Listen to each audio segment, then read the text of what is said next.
Alright, what's going on, guys? Today I'm going to be doing a tutorial on how I set up my motovlogging equipment, just, my helmet, my mic, my camera, everything like that. I'll also be going over kind of some stuff you should do if you want to start motovlogging. It should be a really nice, easy tutorial. It's not that hard to do.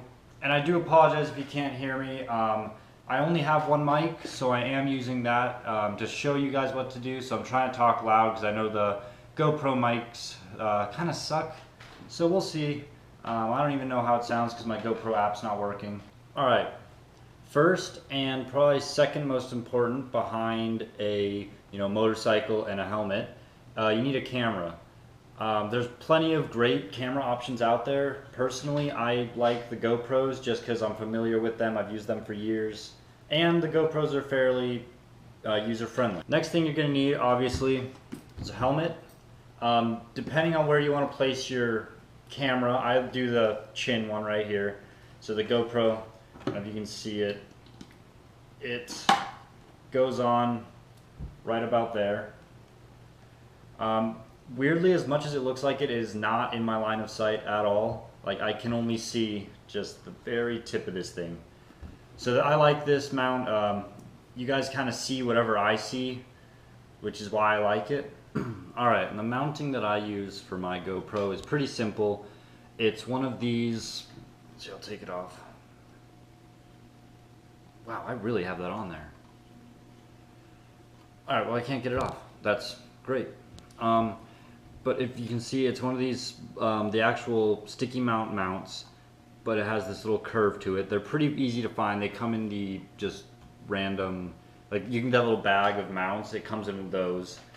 I have one long connector, which I actually want to change that to a short one soon. And then I have another short one right here. This just kind of gives you the ability to move it however you need to and get the right angle that you need. Another thing is, this thing will look like it's pointing up really high, but when you have a helmet, at least like a sports helmet, your head is aimed lower than you think it is. So if it looks like it's aimed up, I mean, you can always check your camera angle on the GoPro app, which is what I do before every ride. I make sure that it's right in case I bumped it or something and moved it around. Obviously, another thing you need is the microphone. Yours will not look as shitty as mine. There's a little foam piece that goes over to cancel wind noise, and I lost that, so I have it wrapped up in a lot of toilet paper, which seems to work okay, but not quite as well as the actual foam would have worked. And one of the hardest things for me to find was this little guy right here. It is a 3.5 millimeter aux jack to it's a mini USB converter. They have ones online that you can find for super cheap. They're like $5, but I just went to Best Buy and actually bought the GoPro one just because this camera has been pretty finicky with not using actual GoPro chargers. So I figured that since it goes in the same port that the charging port does, it might give me issues. So I just went ahead and bought the actual GoPro one, which is about $20. It's not insane, but at the same time, when you can get them for $5, it is a little annoying. And another thing you're gonna have to do if you don't have the skeleton case for the GoPro is you're gonna have to drill a hole. I messed up on mine and I drilled like 6 holes. So I don't know if you can see that very well. Here, I'm gonna turn on some light. That's probably better. I don't know if you can see that right there. I had to drill holes, and I'm using the GoPro to film, so I can't really show you. But when you sit the GoPro in there, the mini USB slot comes out right about there. So you have to be able to fit this through the case into the actual camera. That was really time consuming for me just because I drilled like 3 wrong holes when I first did it. If you have the skeleton case, which is the GoPro case that doesn't have anything on the back or the sides, you won't have that issue, which is great. I just didn't want to spend the money on a skeleton case when I had an extra one of these laying around. Alright, the next thing is setting up your mic. Obviously, all you do is plug the 3.5 millimeter into the male end into the female end. Simple enough. This end goes into your GoPro. So, what I normally do, I'm gonna have to pick up the camera for this, I think. Alright, so what I normally do is right in the cheek pad right here. There's a nice opening right in between. There's a button about there, and then another button about here. So all I do is I take the microphone lift this up and slide it right in there. Biggest thing I've found out is with wind noise, it's best to have, because a lot of wind comes right underneath your chin.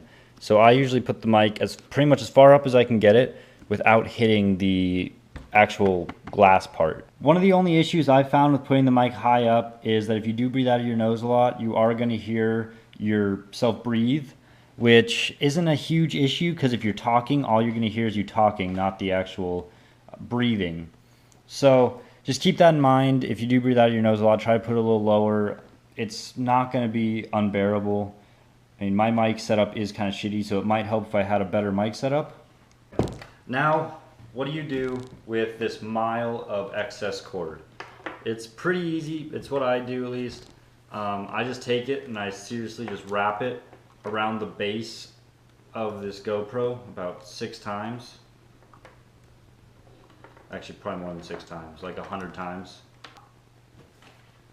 And there you have it. And then all you do is just plug your mini USB end into the GoPro and you're ready to talk. Now, another thing I want to talk about, I want this to be a kind of all-in-one video. So I don't want to just talk about how to set up the camera, which is pretty easy, to be honest. The hardest part, for me at least, was kind of trying to get comfortable with talking to myself. As weird as it sounds, it is something you do have to get used to, because that is essentially what you're doing, is talking to yourself. And I'm sure when you first start, you will get weird looks at gas stations. I have, definitely. And another big thing is, when you do start talking, find something to talk about. Don't just rant. I mean, I know I do it on a lot of my videos, and those are usually the ones I'll tell you guys immediately that I haven't thought of anything to talk about, so I am just going to rant today.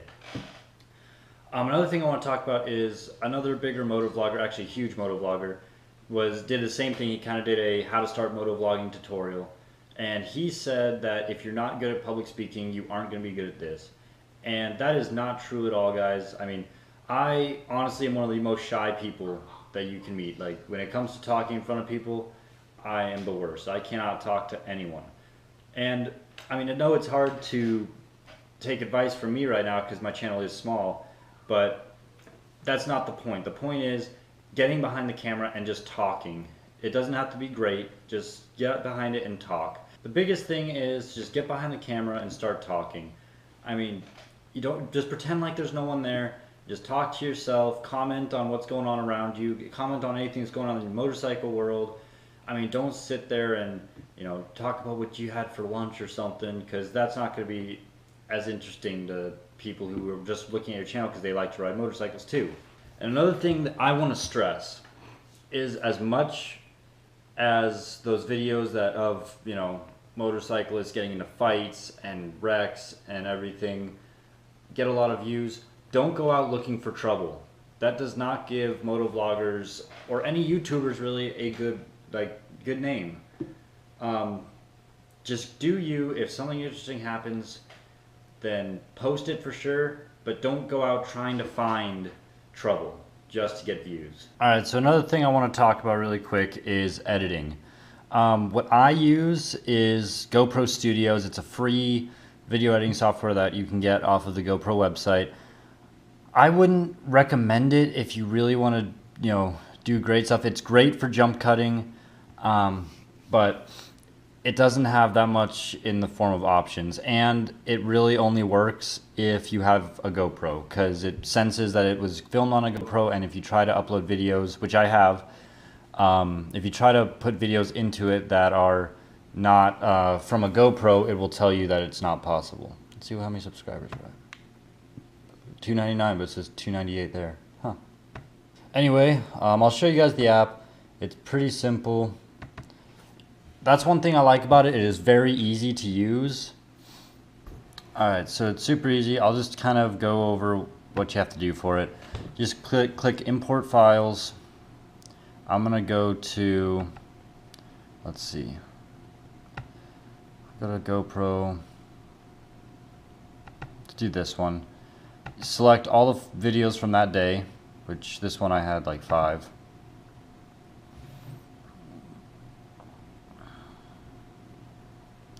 It should show up there. You go through and you So you just go through.